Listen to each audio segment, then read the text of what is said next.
Welcome back to another episode of Limitless MD. I'm your host, Vikram Raya, and today I have my good friend, Dr. Pranay Parikh. Dr. Parikh, welcome to the show, my friend. Hey, Vikram, super excited to be here.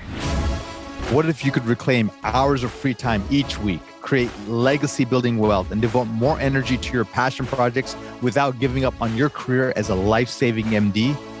My name is Vikram Raya, functional cardiologist, high-performance coach, and real estate expert. And I'm here to give you the tools, strategies, and solutions you need to transform your life so you can unlock your limitless potential and achieve greatness, all the while freeing up your precious time. Welcome to Limitless MD. Let's dive in. Guys, this guy is an all-star. I'm really excited to have him. I like him because he's done so many different things in so many areas that we all want to strive for. And I think he's the barometer, the gold standard of what's possible while still being a physician. And you still practice, right, Pranay? Yeah. So I just cut down from full time. I'm at about 80%. So still picking up a lot of shifts. Yeah. And I just want to brag on him for a little bit because the guy's too humble to talk about himself. So number one, he's written for reputable organizations such as Kevin MD. He's, a strategic consultant for PIMD, one of the premier, passive investing platforms for physicians in the country. He's the president, the co-founder of Ascent Equity Group, like a really bespoke investing firm for doctors who want to really get into passive investing. He's an entrepreneur. He's created an online course that sold, 7 figures worth of content called PREIA. His podcast is just launched. It's called From MD to Entrepreneur, and it's for doctors who want to learn to pivot and get out of medicine and do something different, find the next chapter of their lives. And, he invests in real estate himself. So guys, welcome to the show. Dr. Parikh, welcome. And I'm excited. Let's get into it, man. So let me ask you a question. Why the heck did you do all of this? Why aren't you happy being a hospitalist? It's funny when you apply for medical school, they want you to be well-rounded, right? To have a lot of interests. And then all of a sudden, after you get into medicine, you can't do anything other than medicine. So, I just never lost those interests. And as soon as I became an attending, I started picking them up, and to fight burnout a little bit, to keep different parts of my brain working. I love medicine, but after a while, like how many pancreatises have you seen? How many appendixes have you seen? Right. So I want to use different parts of my brain. And then that way, when I go back into medicine, go back into my shifts, I feel refreshed. That's awesome. So it's a way to use other aspects of your brain. It's a way to almost become more of a Renaissance doctor versus this medicine or die or medicine or bust kind of mentality. And it's thriving using your creativity and your entrepreneurship and all the other things. And I know in some of your articles you've written, it's also safe to have other revenue streams outside of medicine. Can you speak on that a little bit? Yeah, definitely. You just never know what's going to happen in medicine. And, for the first time ever, or at least in our recent memory, during COVID, people were getting their shifts cut, right? My dad told me to go into medicine because people are always going to get sick, and that's true for some part. But, surgeons, anesthesiologists, and, even interventional cardiologists, they had their shifts cut, their hours cut. And then what do? You have this mortgage, you have private school, or you have your car payments. So what are you going to do? So it's important to have money coming in from elsewhere, especially while you sleep. So then you can create the ideal medical practice for yourself, right? Right now there's a lot of moral injury because we're forced to do things and see people and do things that we don't want to do. You have to see more patients per hour. You have to see patients that maybe you don't necessarily want to see, the ones that are extremely difficult, or maybe you want to spend more time with them and give them the time that they deserve. But we're not allowed to do that because a lot of, MBAs are taking over medicine. So if you're able to have money coming in elsewhere, then, maybe you can spend 20 minutes, 30 minutes, an hour with your patient, not really worry about your bottom line as much. That's awesome, man. Can you tell me about this? I've been hearing this word a lot, moral injury. Mhm. Can you unpack that a little bit? Yeah.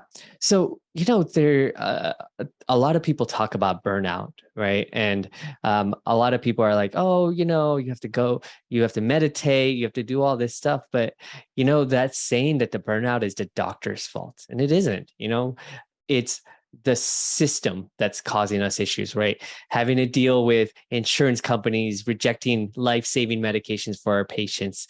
Everyone has heard about how insulin is so expensive, having to work with case managers and all these other people, and you're forced into a certain box, and that creativity that you mentioned is removed, and your autonomy is removed. And that's kind of why a lot of us went into medicine.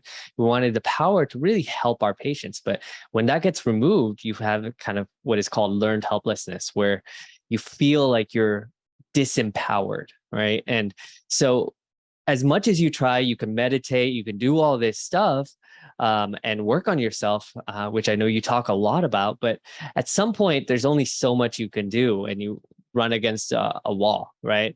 And what it takes is, unfortunately, it takes money, right? It takes money to maybe go into private practice and treat patients the way you want. Or maybe it takes you taking a pay cut to not have to do nights or weekends or 24-hour calls or any of that. So it takes money to craft the ideal practice. And what I really want, I don't want people to quit medicine. I want the opposite. I want people to create their medical career in a way that's sustainable, and for a lot of people, it's 2 to 3 days a month, 2 to 3 days a week. For me, it's probably about a week or so. And I'm not there yet, but I'm slowly decreasing my shifts because I'm buying back more of my time. Oh, that's awesome. I love that. I love that. I like that buzzword, guys. Sustainable medical life, sustainable medical career. And it's really like you're building your medicine around your life versus your life around your medicine. And I think that's it. And then that's right. That's why you do your investments. That's why you're creating entrepreneurship. That's why you're creating companies, because you're buying back your time. That's beautiful. So let's talk about this. Doctors, are great physicians or analytical folks, but why are they horrible entrepreneurs? And I know you have a good post on this too, but yeah, if you can just go deeper with us. Yeah. So, in doctors, we're very risk averse, right? And it's by design, where in pre-med, you didn't take a class unless you knew you got an A. You didn't raise your hand during rounds unless you absolutely knew the answer. And you wouldn't try a new treatment unless it had evidence. And all of those were safety mechanisms, and they're reasonable. But in entrepreneurship, you have to take risks. And the downside is way lower, right? You don't have a patient's life on the line. Maybe you have some egg on your face, you do a Facebook Live or something and no one shows up. It's a little embarrassing, right? It hurts. You do public speaking, no one shows up. But the downsides are so low, and you got to get those notches on your belt. You got to get that experience before you are good. Like on my podcast, the first couple of podcasts were horrible, and my wife was like, "Oh, you're so monotone," and I got a voice coach and all this stuff. And it just takes practice, right? But in medicine, we're taught not to do something unless you are going to excel at it, and that perfectionism gets in the way. And a lot of times we look for, we'll take courses, we'll take conferences, we'll read books, and we try to find this perfectionism until we even get started, Yes. and Analysis of paralysis. Like I have a friend of mine exactly. has like a brilliant technology that's going to help physicians all over the country, and he's just still trying to beta test it and beta test. I'm like, dude, get it out to the people. Like people need Yeah. what you have. And I'm like, Yeah. so it's risk averse, it's perfectionism, Yeah. right? And I think you've talked about what skills, no skills outside of medicine, and they don't Yeah. have the time. So Yeah. as these compound, I mean, the lot of doctors say, "Hey, I tried real estate once; it didn't work. Hey, I did an online course, no one bought it." Like, what would you say to those kind of doctors who've done an attempt at entrepreneurship, but it didn't work out for them? Yeah. And Vikram, before that, just one point to your friend, a lot of times that happens, and that happens to me, for my podcast. Everyone would ask, it was supposed to come out 2 years ago, and it came out this year. But the problem is we're thinking about ourselves, and we're not thinking about who it's going to impact. Like your friend, think about the lives that he can affect, right? And I have no doubt if he's a friend of yours that he cares about his patients, he cares about making a difference. Tell him, be like, hey man, like all these people need what you have, you know? And by beta testing it longer, like, yeah, you might have something perfect, but think about all the patients whose lives maybe they don't live enough long enough, or they have all these comorbidities and stuff so it's getting outside of our head and thinking about the people that we want to impact, right? Because it's getting things out there, right? Like, for example, the FDA approves all these experimental drugs because they're saying, hey, it might cause damage, but man, these people are literally dying, without this medication. And what, they're going to die twice, right? It doesn't make sense. But yeah, so tell your friend, be like, hey man, like, yeah, you can beta test more, but like what you really want is you want iteration 20. No doubt iteration 20 is going to be way better than iteration 1. And just one quick story. This pottery professor did this experiment where he said to half his class, he's like, you have to create a piece of pottery every day for 20 days. And then you have to do your final exam. This other group, hey, you have 20 days to do your final exam. Just make it perfect. And you could tell who did better. It's the people that did something every day, right? Because they're like, oh, that's how you get this done, or like that's how I shape this handle or something, right? And it's the person that has 20 days to do it. What do they procrastinate for 10 days? They will read a book on pottery for another couple days, and day 19, they're like, shoot, now I got nothing to make it. So they're still spending the night before. So what I would say to people that have had a failed launch, a setback, it's like what I would tell to my son after he's fell, like, hey, this is how you get to walking. This is how you start eating. This is how you start talking. No one tells a toddler, because I have a 17-month-old. No one says to a toddler like, hey, you fell 5,000 times. Like, I don't think walking is going to be for you. You just keep crawling everywhere, right? No, you're like, hey, get up, and try again. And we forget that, we forget that resilience, right? They say that it's like 90% of five-year-olds are creative geniuses, but we have it beat out of us, right? And so try to remember a little bit of how we were with kids. We would learn things super quick. Like, think about all these kids that are bilingual. I'm sure your kids are bilingual, right? Maybe trilingual, knowing you. But now try to learn a language. It's just so difficult. So just remember life as a toddler and, get up and try again. That's awesome, man. I like the story of the pottery. That's a really good one. And the advice is right, guys. It's like, the Japanese saying is, fall down 7, get up 8. It's, in fact, the setbacks are really the iterations needed to find that right solution, right? If I stopped with my first LLC that I opened up, we wouldn't be on this conversation. But I've opened up, probably hundreds of LLCs since that time, whether for properties or for actual companies. But it's really, and public speaking, I was nervous at it. I was horrible at it. I was scared. I remember my medical school first rotation ever was neurology.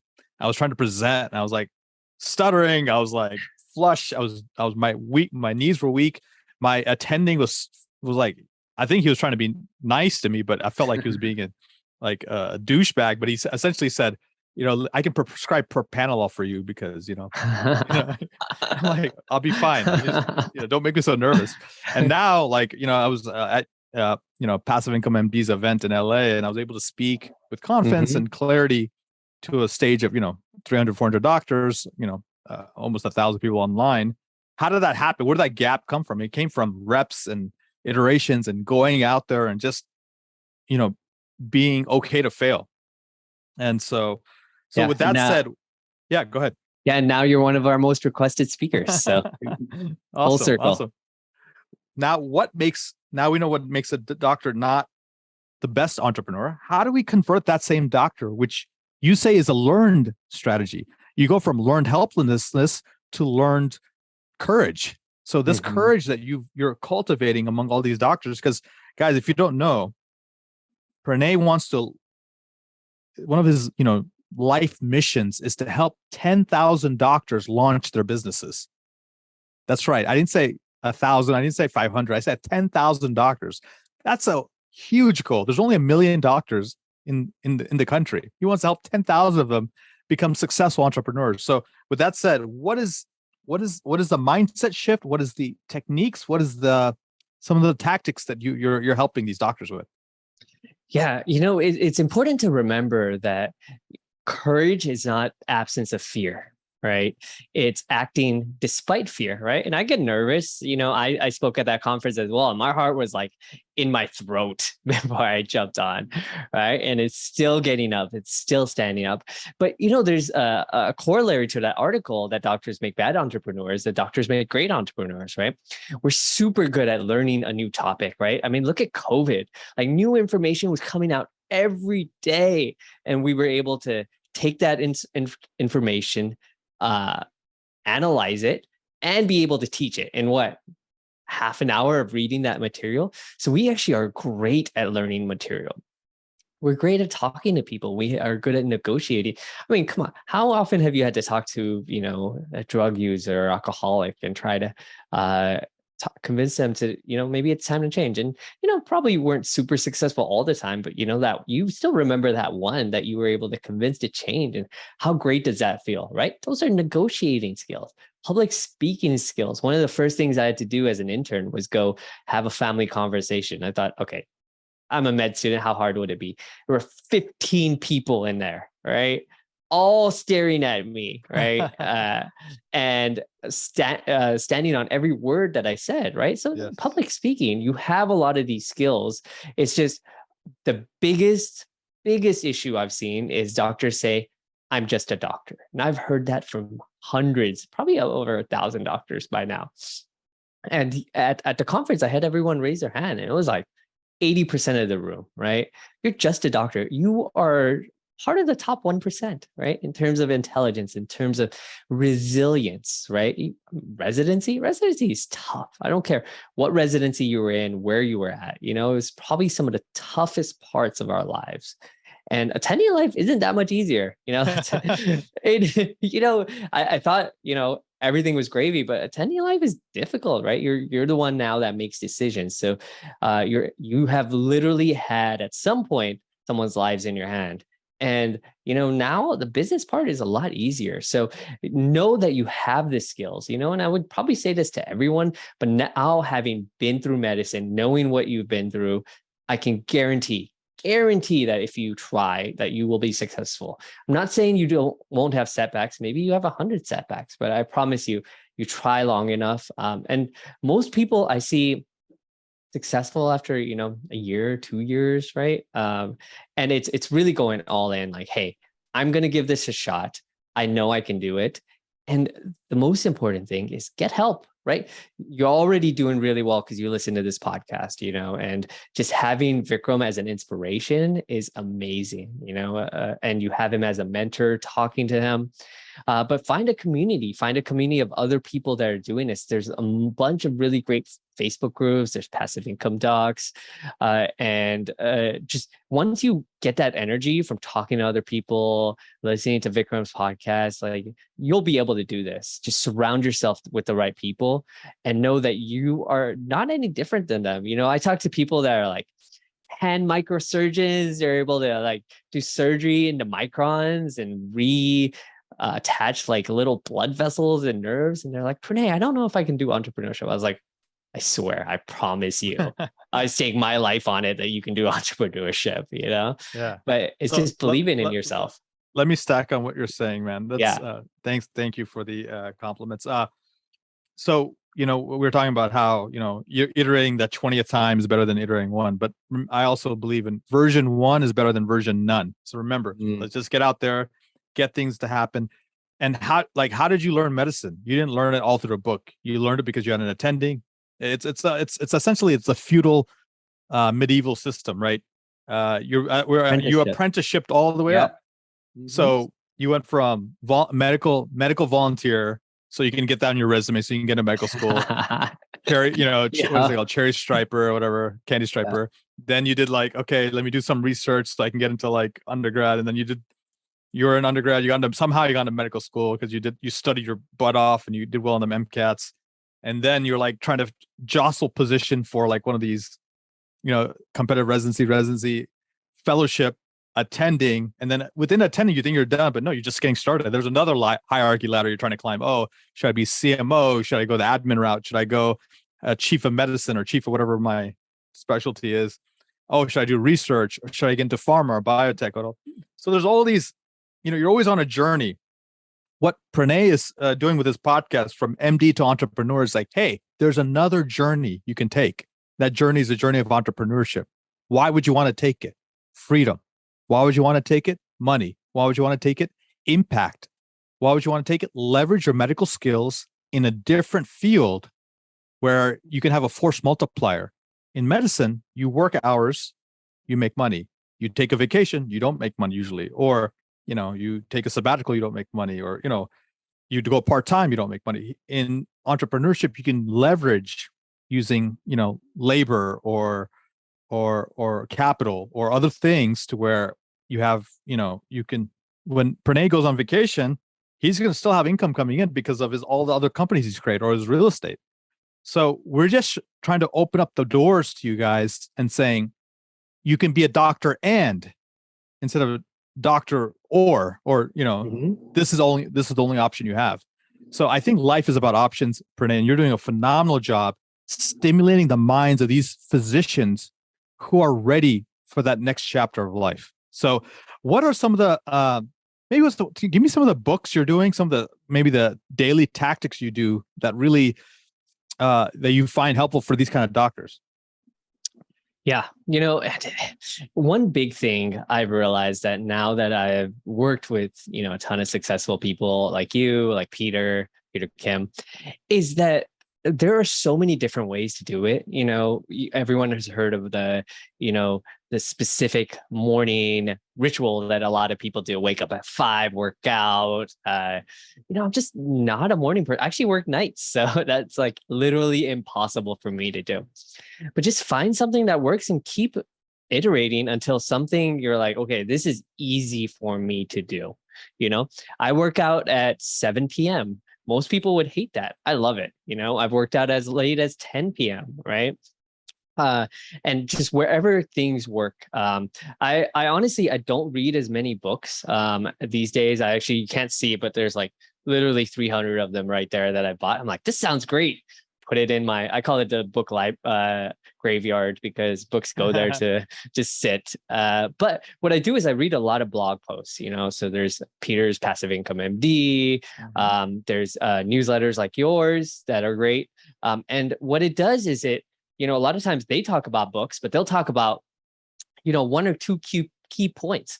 So I'm able to get, the gist of the book just from watching them. I read and watch a ton of YouTube, like a lot of YouTube. And a lot of times you could get book summaries. You can get people that are super smart and on the pulse of everything. So until you have a certain amount of time, which I'm not saying don't read the book yourself, but it's kind of like in medicine, right? How often do you get to read a full study? It's pretty rare, right? Maybe if it's really specific to your practice, you'll read it. But instead, like you'll have New England Journal summaries or JWatch or something like that, which it's from a trusted authority. And hey, they're giving me a quick summary so you can read a lot, and if there's something that piques your interest, you're able to get it. So I look at a lot of kind of curation services. I'm signed up to a ton of newsletters. I don't read all of them, but I like having them available. So it's trial and error. Find something, and what I find, and the key to this is make sure you remove stuff. So once you get to kind of equilibrium, if you add something, you got to go back and delete it. I feel like, especially as doctors, we keep adding, and then eventually you get so overwhelmed, you can't look at anything. So, if there's a new podcast I like, over time, if I don't like it, I delete it. That's awesome. I like that. It's just deleting the apps off your phone, deleting the folders off your computer. Like perfection sometimes is not adding more things, it's eliminating until you can't eliminate anymore. So I'm sure it's a misquote of someone who's very famous, but that was essentially the theme of that. I want to give some tips to the listeners here. I use a service called Blinkist, which essentially does audio, or you can read the book summaries. It's a really good source. There's a guy on YouTube. I'm sure you're familiar with him, Pranay. It's called Evan Carmichael, and he has essentially he does the top 10 of everything. So like you want to like get the best of Joe Dispenza, of Peter Drucker, of Tony Robbins, of Steve Jobs. He essentially has a YouTube compilation of their best video points, and so it's a quick way to like bone up on a person whom you're trying to follow or get the best of, like Elon Musk, for example. So I love what you're saying about curation, right? So we're in an era where you'll never watch all the Netflix shows that are on your list right now. You'll never, catch up on all the work you have in your room or all the books you ever want to read. There's just too much. And they're coming up with 10, 20, 1,000 every day. So it's really, what is my outcome in life? What are the resources needed to achieve that outcome? Let me just focus on those things. And then when I get to it, if someone has curated something for me, I'll choose those things. Otherwise, we're drowning in information and starving for knowledge. So yeah, and it takes some sacrifice, right? So I've had to sacrifice some stuff. So I don't really watch sports. I used to love sports. I'm from the Bay Area, California, 49ers, Warriors, Sharks. So, huge team followings. And it's just, it's almost a full-time job following sports. And, I've just not been able to do that.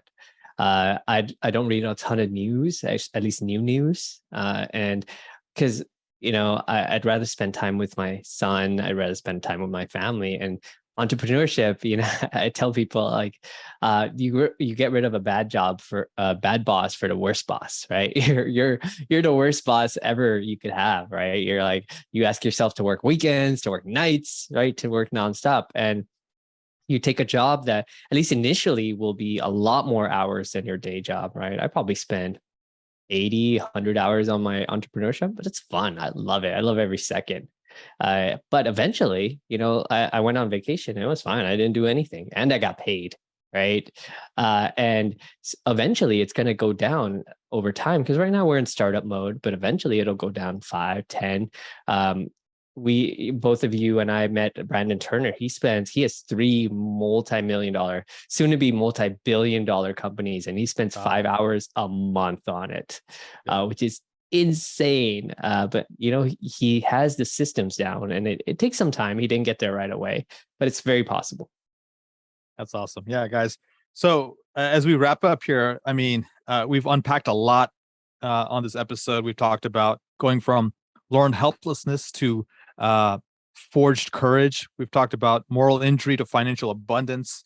We talked about how Pranay has created multiple companies, multiple brands, multiple entrepreneurships, and it's because he made a decision, right? That declaration and that decision was what set him on his journey. Then he surrounded himself with the right people, Peter Kim, people like his partner Myth in the Ascent Equity Group, and all these folks who are trying to up-level each other. He talked about his mission, right? He's talking about his mission to going from, just a hospitalist doctor, just clocking in, clocking out to, hey, I want to help launch 10,000 physician-led businesses. He's a father. And he's talking about the value of, spending time with his son. He works out. He's physically fit, and he's now creating time freedom. He's starting to get to the point where one day he's going to be on vacation. His business is run without him. So all of this was skill acquisition. It was learning. It was, meeting the right people, teams. It's mindset work, and it's stumbling, getting bruised, bloody, standing up, doing it again, rinse and repeat. So, man, that's amazing. Your story, brother. This is amazing. Tell them more about your podcast. Yeah, so it's called From MD to Entrepreneur. You get it on Apple, Spotify, Google, anywhere. And what I do is I interview people like yourself, hopefully in the near future, and other people that are industry experts, not necessarily doctors, and just hear their story. So I've talked to anything entrepreneurship, so it's a little bit different. I talked to a marriage expert because I think your most important business relationship, even if your spouse is not related to the business at all, like mine is, that's just such an important relationship, right? Because you have to be one-on-one. You have to be in complete alignment. Otherwise, you have issues. And we hear about all these super successful surgeons that are on their second marriage or third marriage, or you and I know entrepreneurships that, they're super successful, they're billionaires, but what is their relationship with their children, right? And what I find is that a lot of people do stuff and they forget along the way, and one of the reasons I did this was because my dad was super successful. He provided very well for us, but he wasn't there, and so I want to create a life and help others create a life where they're able to spend that time with family before it's too late. A lot of times, we doctors, we see that life isn't guaranteed, right? So if I can teach you how to make a little bit extra money, you can buy back some of your time now, not 20 years, not 30 years in the future. You can buy it back now. Then I would consider myself a success. So I interview industry experts. I tell people about my own personal journey, what I'm dealing with, what I'm struggling with, right? Because I know from the outside, it looks like it's all gravy, but this stuff is tough. I actually just had a podcast episode talking about how lonely it is as an entrepreneur, and how to beat that, right? Because we're all amen to that, man. right. Because we're all working. We have a lot of employees, but we're all remote and we're not hanging out. And Friday nights we're crunching numbers instead of going out to drinks and stuff. So trying to really round out entrepreneurship, the good, the bad, and how you get started and how you thrive. That's awesome, guys. It sounds like it's a true, honest journey. It sounds like a lot of resources. Who's who of entrepreneurship will be there. So make sure you tune in. So with that, and then also Pranay's company, Ascent Equity Group, a great place if you want to get started with passive investments. Okay. As we wrap up here, stay tuned to the podcast. Thank you for your support. We're growing. We're getting, because of your support, we're getting even more higher profile guests such as Pranay. Be sure to tell a friend. And with that said, guys, thank you so much for supporting us. And until next time, be phenomenal.